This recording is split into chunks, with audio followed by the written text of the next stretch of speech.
ترازو کو ایک لاڈلے کی جانب جھکایا جا رہا ہے۔ پشاور ہائی کورٹ کا فیصلہ الیکشن کمیشن پر حملے کے مترادف ہے۔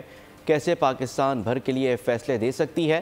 الیکشن کمیشن نے پی ٹی آئی کے انٹرا پارٹی کے خلاف فیکٹ بیسڈ فیصلہ دیا۔ مسلم لیگ نون کے صدر شہباز شریف کی کراچی میں پریس کانفرنس، کہا کہ لاڈلے کو عدالتوں میں گڈ ٹو سی یو کہا جاتا ہے۔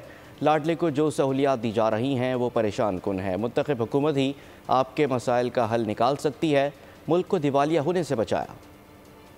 ایسے فیصلوں سے جو ترازو ہے اس کو جھکایا جا رہا ہے ایک لاڈلے کی طرف۔ جو فیصلہ آیا ہے وہ الیکشن کمیشن کے اختیار پر حملے کے مترادف ہے۔ ایک صوبے کی ہائی کورٹ ہے، وہ کس طریقے سے پاکستان بھر کے معاملے کو وہ اس کا فیصلہ دے سکتی ہے۔ الیکشن کمیشن نے پی ٹی آئی کے انٹرا پارٹی الیکشن میں بے ضابطگیوں اور دھاندلیوں کے خلاف ایک فیکٹ بیس فیصلہ دیا تھا۔ لاڈلا وہ ہے جس کو عدالت عظمیٰ میں کہا جاتا ہے good to see you and wishing you good luck. کیا وہ لاڈلا ہے یا کوئی اور لاڈلا ہے؟ اس کو جس طریقے سے یہ سہولتیں دی جا رہی ہیں اور فیصلے دی جا رہے ہیں، میں سمجھتا ہوں کہ یہ ہم سب کے لیے لمحہ فکریہ ہے۔ آئندہ آنے والے جو چیلنجز ہے اس کا مقابلہ کر سکتی ہے ایک منتخب حکومت۔ اس وقت ہماری جو کولیشن گورنمنٹ اس نے مل کر پاکستان کو دیوالیہ ہونے سے بچایا۔